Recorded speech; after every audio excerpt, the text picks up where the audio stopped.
They took it out of them. I don't know. What even is your exact thing? All right, so what we're talking about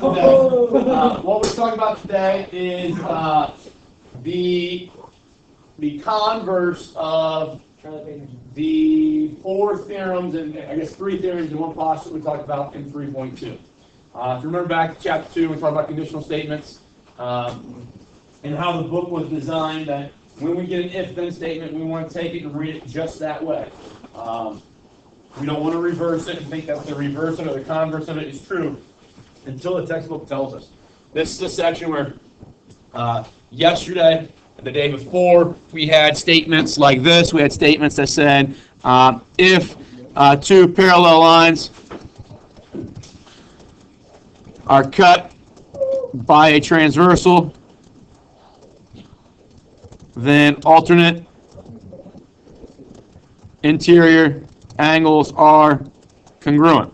Okay? That's what we talked about the last couple days. All right? And it was written as that phrase in the textbook in 3.2, and that's the only way that we wanted to think about it until today, when they introduced that you can actually flip the statement, flip the hypothesis and the conclusion, and you can come up with also a true statement. Okay? If you remember, our if-then statements were, if I had a conditional statement, okay, and I write it as if P, then Q, okay, and that was also maybe denoted that way with the P arrow Q, and we read that P implies Q. We also have the converse then that said if Q, then P. Good. Okay, so that looks something like that, using that notation. When this textbook wants you to recognize that a converse is true, they will 95% of the time introduce it in a new section in its own theorem. Okay? Yes? Do they have someone trying to find the end of pi? They have supercomputers that are trying to do that kind of stuff, yes. They know that they're not going to find it, but they do have supercomputers that are out to trillions of digits of pi. They have to find it. Huh? No, they don't. They do. No, they don't. Wait, so where do they get the number? Just that number? Huh? There has to be another number that goes. Yes, when you take the circumference of a circle and you divide it by its diameter, you always get pi. So they're doing division of basically just a arbitrary circle with its diameter, that measurement. And when they do that division and they start carrying zeros and stuff like that, adding extra place values, it continues to go on forever and ever. Well, I wonder what it would be like the day that you find it. Huh? I said, do you think we'll be alive the day that you find it? They won't. Yes, they will. Mr. Banks, theoretically, they won't. I can't wait till the day they find it. In reality, they will. All right, so if this is the conditional statement, okay, we are going to today flip its converse. So we talked about that statement 2-3 days ago. Now today we're going to say if alternate interior angles are congruent, then the two lines that are cut by a transversal, so if you add that, you can, that are cut by a transversal are parallel. Okay? So the difference from last week to this week was last week, or the last section, okay, talked about this is information you know about the lines. Here's what you gain in regards to the angles. Today, we're going to know information about the angles. That's what's going to provide us. And if we had no information about the angles, then we can learn something about the lines. Does that make sense? Okay. Now, these were talked as, and then it's a true conditional statement here. Okay, so that statement was true. This statement here is its converse. It is also true. If you remember back to chapter 2, we said that when that happens, you could actually write these phrases a little bit better, and you can write them as one statement that takes up a lot less verbiage, a lot less wording. Okay, we could say if, or sorry, not if. We would start off with, we take the word if and then out. We say two parallel lines are, let's do it this way. rather write this. If two lines are parallel, or maybe you say two lines that are cut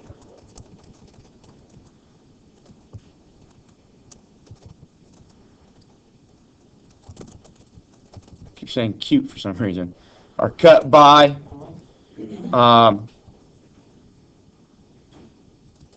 transversal. We like to talk about the relationship of those two lines that we have going on. So two lines that are cut by a transversal are parallel if and only if alternate interior angles are congruent. Okay, so that would be maybe one format of taking these two phrases, taking those two phrases right there, and jamming them together inside one phrase. Okay, and both those truths are existing inside that phrase when we say if and only. You remember what those are called? Biconditional. Biconditional. Good. Okay. Now our textbook, like I said, 95% of the time uses two if-then statements instead of the biconditional. But I think this is important to look at because and analyze and talk about how from that phrase there we get these two things here. Because when you get to another course that starts using biconditionals, there won't be a section explaining why they're using it and how they're using it and what it means to you. They're just going to start using it and assume that you've been through a geometry class that talks about biconditionals. Okay? So we'll make sure that we understand this. But our textbook, I don't know if the author just thinks it's not something that we have the ability right now to kind of deal with, or they just think that it's a little bit easier to, the amount of material that we have to cover with these things, it's easier to do it, conditional in one section and then it's converse in the next section. It might be easier to break things up time-wise. But we could kind of condense this textbook instead of having 7 sections in this chapter. We could have 6, so we put 3, 2, and 3, 3 together using biconditions. But what happens is that we go back to all those theorems that we talked about the other day. Okay, all those theorems we talked about the other day, and we're going to take the converse of it. Okay, so here is the dealing with corresponding angles. Says if two lines in transversal form corresponding angles. So now you know something about the angles. Okay, and those that corresponding angles are congruent, then you gain lines to be parallel.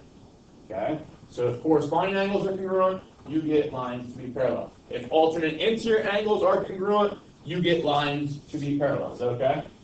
All right, now when we say that, we're assuming that we have two lines cut by a transversal when I say the lines. Okay, so there's some assuming being done there to just kind of shorten this phrase up as we discuss it. What is also important is I don't want you guys to memorize that phrase there, okay, this phrase here that I just put the box around, and that thing there. I don't want you to know that they're the same thing.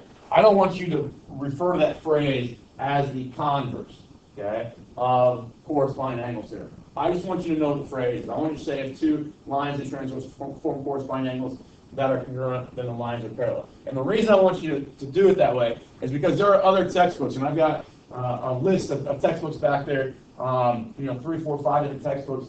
In some of those textbooks, this is actually the theorem you would have gotten in 3.2, okay? And then the one we got in 3.2 is actually the one that you would see in 3.3 of that textbook. Does that kind of make sense? So going back to maybe this picture or this slide here, okay? We initially learned this one first, right? So we said that was the conditional, and then this one became the converse, okay? That's the way this textbook is orientated. Some textbooks start you off with this being the conditional, that being the conditional, and this is the converse. Does that make sense? So if you just focus yourself and say, well, it's the converse of the corresponding angles theorem or something like that, some people, if they learn it from a different textbook, might think they're talking about one phrase and you're really talking about the other one. Does that kind of make sense? So just be careful doing that throughout the whole year. I know it makes proofs a little bit easier, and we have done this from time to time, but through the whole year, if a theorem has a an identifier like this as a name, I'm really more interested that you guys know what's wrapped up in there, okay? Instead of knowing what the name is. So we've got that theorem. It says two lines are cut so that corresponding angles are congruent, then the lines are parallel. We also have this set of theorems here, okay, and it's just going through, okay, alternate interior, we already wrote that one out, but if you're able to show alternate interior angles are congruent, that provides lines that are parallel. If we have same side interior angles, now same side interior angles have to be what? What was the relationship we saw the other day? Congruent. Not congruent. It could be congruent, Supplementary. but if we want supplementary, okay, that has to be the fact that we want, okay? So if you're able to show two same side interior angles supplementary, that's going to force your lines L and M in this case to be parallel. And then the last one we haven't talked about is alternate exterior.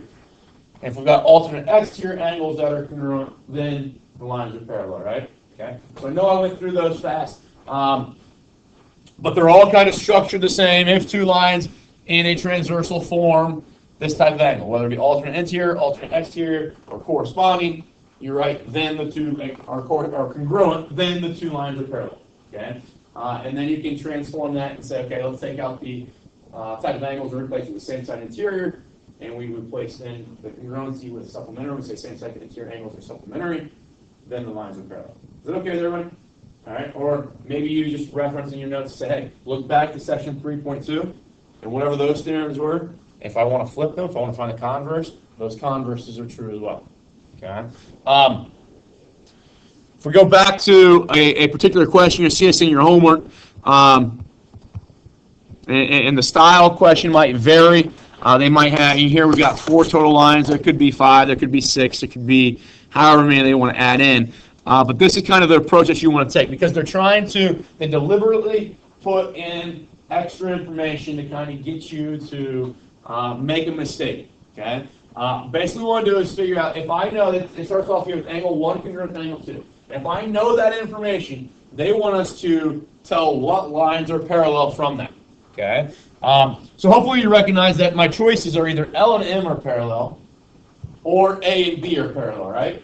Obviously it makes sense that L and A cannot be parallel. They visually intersect, correct? Okay? But we want to verify that there is a set of lines here that are parallel, and then we also want to verify what is the transversal that is intersecting maybe those parallel lines. So what I always do, and I think this is useful for you, especially when the picture is really cluttered, I look at the angles that they gave me, and they gave me, if we read over here, they said angle 1 was congruent to angle 2. So I'm going to go find angle 1. I'm just going to highlight angle 1. Okay? When I mean highlight, I'm just going to trace over the rays that create those two angles, angle 1 and angle 2. Okay? And I'm focusing on those two. Now, what I'm going to do is I'm going to take those rays, and I'm going to highlight the lines that those rays were part of. Does that make sense? Every ray is part of some type of line. Okay? Let's highlight that line that ray is from. So, this ray here, okay? So that ray of that angle is part of line M, right? Okay? This ray right here is part of line A, and likewise this one is part of line B. So I focus my attention now on that image, and I can redraw that image, and I say angle 1 was there and angle 2 was there. This was A, that was B, this is transversal M, okay? And if I know 1 and 2 were congruent, what's that tell me about lines A and B? They're parallel. They're parallel, okay? So 1 and 2 are congruent. That leads into A and B being parallel. I like to redraw it that way or highlight it that way because in Math Excel you're going to have 4 or 5 options to kind of pick the bubble and which one's right. And they're going to say A is parallel to B, and then they'll say because of transversal L. Would I select that one? Yeah. No. No. What transversal am I using? M. So we're going to search through and find A parallel to B because of transversal M. Okay? And the other one will be like, the other options are L is parallel to M, because, and then transversal A, and then L is parallel to M because of transversal B. So you have 4 options there. my caution to you is don't just look, well, I know A and B had to be parallel. I see A and B parallel, and I don't read everything else over here. I will sometimes make a wrong conclusion. Does that make sense? Because they're asking you to provide the transversal too. But highlighted there kind of eliminates a lot of that garbage that line L creates, right? Line L creates 3, 4, 5, 6. And also highlighting the angles eliminates me having to look at angles 8, 7. So I look at this picture, it's a lot easier, simpler picture to look at. And we can move on from there. You're going to see pictures in your homework that might do something like this, where you've got maybe a couple more lines here. Okay, something like that. And you get a great deal of more angles to deal with, okay, and then to look at. And it gets a lot more confusing. Highlight the angles that they talk about, and that will help you then determine which lines to eliminate, which ones to keep, and you can make your conclusion pretty easily. Does that make sense? Okay. Algebraically, the things that we do are not going to be much different than what we have done. Okay. For instance, here we've got it says what is the value of x for which A is parallel to B? Okay. Well, if I look at those two angles up there, 2x plus 9 and 111. Okay. If my lines are going to be parallel, if I want to force them to be parallel, what relationship has to exist between those two angles? They have to be supplementary. So we want to take 2x plus 9. We'll take 2x plus 9 plus 111 and set it equal to 180. Is that very similar to what we were doing in section 3.2 for the last couple of days? Yeah. Okay. A lot of times in math, what we like to do is maybe make an assumption first. Okay, now we've talked about maybe how making assumptions can be bad in this course, but maybe I want to prove A and B parallel, so let's just make the assumption that they are parallel. And if I make the assumption that they are parallel, I would come up with this equation. Okay, so I would get eventually 2x is equal to 60, and then x is equal to 30. That is based on the assumption that the lines were parallel. Well, if I get x to be 30, I now have a value that actually forces those lines to be parallel. I have a value that verifies my assumption. Does that make sense? Okay. Mathematically speaking, a lot of times if we want to prove something, we will make an assumption, and we'll go through some lines of thought until we come up with something that contradicts or verifies that assumption. Does that make sense? And if we can find something that contradicts my assumption, that makes my assumption false. Okay, which is nice. And also, if I go through some lines of thought and I find something that verifies my assumption, in this case, x equaling 30 verifies my assumption that these two things are supplementary, forcing then that line and that line to be parallel. That's a nice tool to have. Okay. But really, what I'm trying to show you here is the algebra is no different than what we talked about in the last couple of days. Okay. If you got angles that are same side interior, add them together, set them equal to 180. And then solve for x, and that will then force those two lines A and B to be parallel. Okay. If I found x to be a different number, let's say I found x to be 20. Okay. So I'll get 49 up here. If x was 20, I'll get 49 there and 111 there, right? Not supplementary. So if they're not supplementary, what would that tell you about lines lines A and B in this case? They're not parallel. They're not parallel. That means they're going to do what to one another? Intersect. They're going to intersect at some point. Okay. So those problems, hopefully, you realize are not much different than what we've been doing. You also so that's another same side interior concept there. So you can say 3x plus 3 plus 4080 is equal to 180. Solve for x, and that will be the x value that forces A and B to be parallel. Look at these. Now here's the issue. It says find the value of x for which L and M are parallel. Okay. So what is this thing here? If I want to show L and M to be parallel, what is that line doing for me? Getting in the way. Getting in the way. That's all it does. Gets in the way. Not something we really need to look at. Okay. Now here's the issue. When we do problems like this, let me actually cut this out and we'll go to this here. Okay. I'm just going to highlight that line that got in the way. I'm going to remove it. So just look at those. We had 105 here. We have 3x minus 18 there. That's L. That's M. And I'm going to get rid of then the picture, so that ultimately is going to get rid of the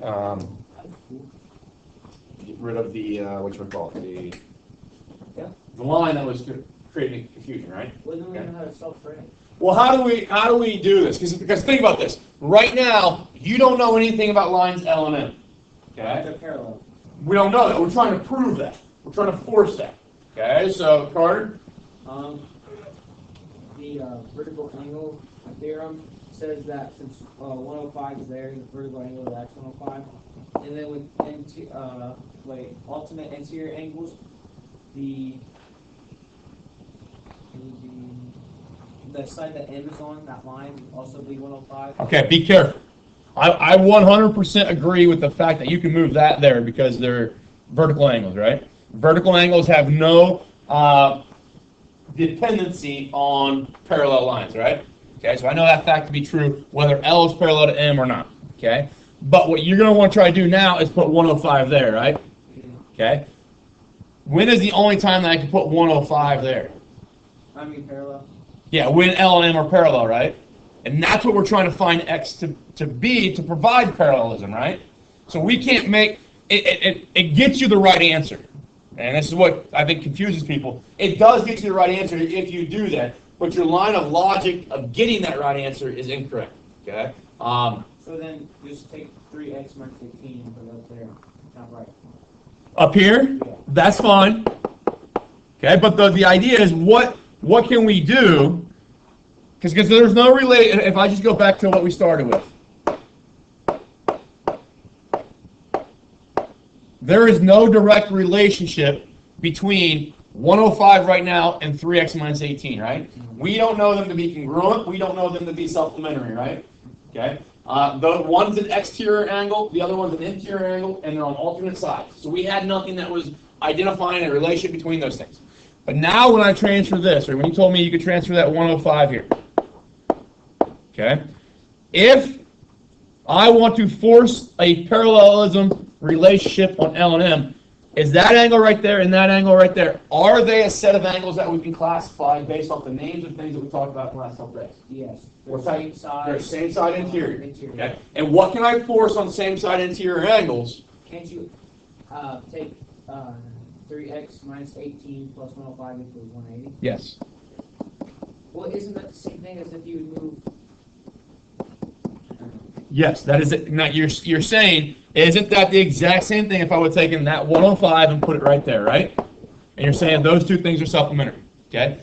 But because I don't know these lines to be parallel yet, I can't make the argument that I know for certain that those are both 105. Okay? And that's what I'm saying. It does get you the right answer. But your train of thought that allows you to get that answer is not accurate. Okay? It's hard for me to explain that. It's hard for me, and I think it's hard for 9th and 10th graders to recognize that right away. But we can only transition, transpose, whatever you want to say, that value to there if we knew the lines were parallel, right? Yeah. Well, our goal of the question is to find a value of x, and we haven't done that yet, that forces those lines to be parallel. So we don't know them to be parallel yet, right? So I can't make that transition yet. But now I do know that I can relate those two things because we do have a way of categorizing those, grouping those as supplementary or same side interior angles. And now with same side interior angles, if I force them to be supplementary, then we're fine. Okay. We solve that. Obviously, get Plus 18 is 198. so 198, and then you're gonna move 105 over, right? Oh, yeah. So what's 198 minus 105? 93. Yeah. So 3 goes into 9 3 times, goes into 3 1 time. So x will be 31. And now if x is 31, then L is parallel to M, and by all means, then you can move that 105 there. But only once you know the lines to be parallel. How do you know that from x just being 31? Because when x is 31, okay, what's 3x? What's 3 times 31? 93. 93 minus 18. 75. What we're talking about was 93 and 81? Yeah. Or sorry, 93 and 18? Yeah. Yeah, so 75. Okay. If that is 105, that was 75, so those are 180, right? Yeah. Okay. those two are 180 as well, right? Oh, so now you can take a line? So now we recognize that is 105. But we can only transition that there and recognize that those are equal once those lines become parallel. And it's only when x is 31 that those lines become parallel. Okay? Because for instance, if I were to find maybe x to be 30, so this 3x minus 18, if x was 30, we get what, 72 there? Yeah. This would be 108 based on our logic of that being 30, right? And this was 105. Now, those two things are not the same, right? So those two lines would not be parallel when x being 30. Which if we wanted to make that argument, those two things can't be the same. Now, the hope is that maybe some of us understood that idea is that we really can't make an argument that we want to make until we have proof that we're able to make it. Okay, and that's the idea. I can't transition that 105 to where we wanted to until I have a fact that says, yes, these lines are parallel, and now you can move that 105. All right? But we can move those vertical angles because we knew, regardless of where vertical angles show up, they're always congruent. All right? And then we can hopefully then start developing some relationships. I'm going to stop there.